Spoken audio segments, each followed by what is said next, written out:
Navy SEAL Alex Krongard made a special appearance at this year's Cboe Risk Management Conference, and he talked about the battlefield of the financial world. Matt Rowe joins us now. He is the Managing Partner and Chief Investment Officer at Headwaters Solutions, and you were responsible for making Alex a part of your panel. I was very happy and proud to count him as a friend, and his insight into what's going on in financial markets today is, I think, uniquely valuable. So what was the major takeaway from your panel? For me, I've found it very important and helpful to think about risk management from different perspectives throughout my career. And people like Alex, who spoke with us today, are great sources of alternative perspectives on how to think about risk, and in particular today, the contemplation about assessing the unknowable. How do you live in a world where you just have to accept that outcomes might not be fully in your control? Tell us more how you connected to Alex and some of the relationship to the market.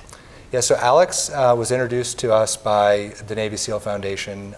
I've done a lot of fundraising with the group through some friends and some other relationships over the years, and I found it to be a very rewarding relationship for exactly this reason, being introduced to and building relationships with people like Alex and others. I think the way that they live in a very disciplined world, but they also have to be very flexible and assimilate new information on the fly, in a non-luxurious environment, I think is a very important lesson for us all to learn. So how would you stay disciplined in this market? I think the greatest discipline in this market is to not be too rigid, which sounds counterintuitive, but I think some of the worst habits that I see are those that are too narrow in their perspective. So as Alex said a number of times today, to be a critical thinker and to have a work environment that fosters challenging thought processes and differentiated ideas. I think that that's something that we need more now than ever in our industry. So how do you relate warfare to short gamma? Well, in both cases, you're ideally attempting to get to a better place by going through the process that you're embarking on. And in both situations, there are risks that you are assuming, but ideally, you're trying to get to a place that is better than where you currently are. So in the short gamma world, think about that, particularly today in the short volatility trend and trade, where you're being paid a yield to assume short volatility positions. And if a certain number of things don't go well, you will certainly lose more money than the aggregate premium that you collect.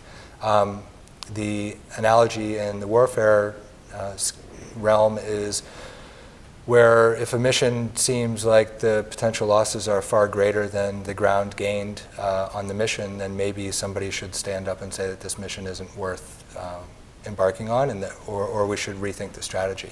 I've found it very useful to think about financial strategies of our own, but also financial strategies of others in the market to try to get an understanding for what the appetite for risk really is. And I'm not 80 years old, but I've been in the market for over 20 years, and I've seen numerous cycles where people are risking 50 cents to make a nickel, and I think I see a lot of examples of that today. And so this could be a situation that blows up for some people. It could be, and it is to some degree already. Q4 of last year was a difficult environment. We've talked to a lot of investors that were not only disappointed by the results of Q4, but sort of scratching their heads because what happened didn't square with what their scenario analysis would have told them. So it was a small glimpse into some systems not behaving the way people thought they would, and ideally, I'd like to think that people would change their approach and do things differently. The reality of the situation is most people have said, well, I wish we would have just sold more faster because there's just a massive mean reversion trade going on and it's going to keep grinding higher with no volatility. So we'll see. There's the great thing about working in finance is that your P&L is a definitive number, right? One of the things that Alex and I have in common is that we both grew up in the house of a philosopher. And philosophy is debating that which can't be proven. I think the financial business is fascinating because there are so many different perspectives that come to bear, but the P&L is the P&L. And So who am I to say that people are doing things wrong if they're making money doing it, right? As long as it's within the law and it's ethical, I suppose, then more power to them for having the sight to see that way. But and I think the future is going to be a lot different than the last 10 years. Traders and investors alike want to be on the offensive as well. And I love that Alex brought up sleep is critical. Yeah. Having that 10th man, that person that says, no, maybe we shouldn't do it that way. What else would you say?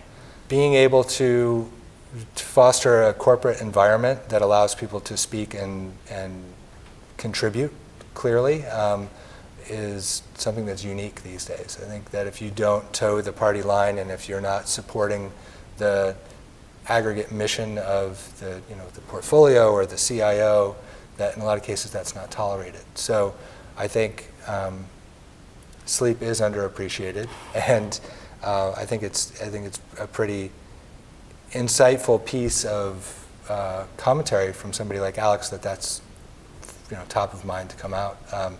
And some people just get so crazy, overtired, stressed out with their job that they can't step back and do what Alex mentioned, like be bored and go read a book or sit down and think. He and I talked a lot about that. I like to go running, and I do some of my best thinking when I'm running because I'm not doing anything else. And he talked about wandering off into a field and reading a book when give some time to think. So I think stepping away and being able to think critically is important. A pleasure speaking with you. Thank you, likewise. Thank you so much. Thanks. And our gratitude to Alex. Yeah, thanks.